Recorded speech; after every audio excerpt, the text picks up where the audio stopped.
In many ways, the work that we're doing as mental health practitioners is to help people widen their window of tolerance. All of the tools, and this is a particular frame, let's see if it holds water for you. It's like all of the tools and the competence and the interventions that you have learned up until now, many of those will be in service of helping clients widen their window of tolerance, to be able to be with greater and greater forms of stress and adversity that they'll face in their lives.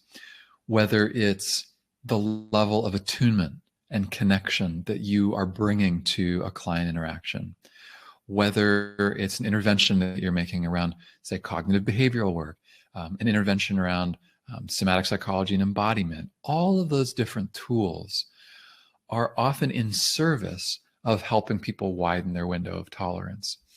In my experience, when I'm doing my best work, I'm not sure about all of you, my window is wide, that I'm in a place where it would take a lot for me to bump up against my edges.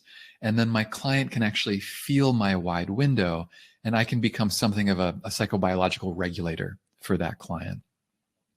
So just invite you to take a moment as we shift into talking about resilience, of noticing the signs for you that you are outside of your window. For every one of us, it's going to be different.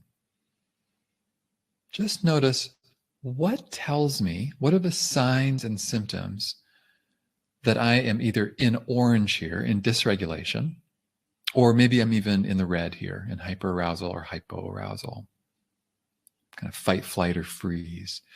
But it's useful for us to know, what are those subtle signs and symptoms? I'll say for me, I can become quite irritated.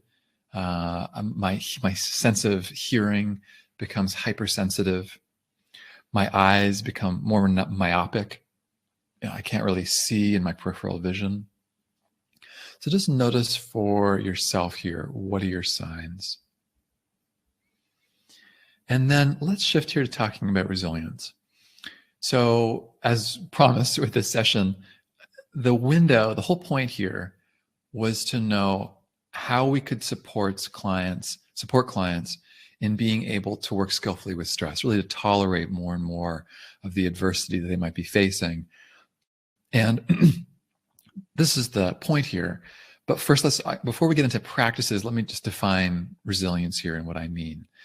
So resilience is really, as I've been saying, our ability to bounce back from adversity. It's when a client is able to say, I was under this hardship, but I can actually feel fundamentally okay. I have tools and strategies that enables me to bounce back. And this is immediately where resilience ties into the window. The way that I tend to think about resilience is very much like moss. It literally is resilient. As you tamp it down, it springs back. There's this ability for us to come back into balance, harmony, and a sense of well-being. And that's very much like the window.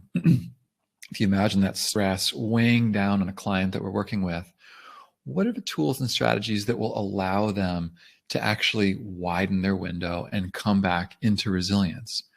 When a client, again, is under stress, their window will shrink.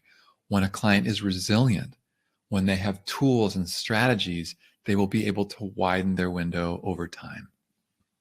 So here's the pivot in the whole session here. How do we do this?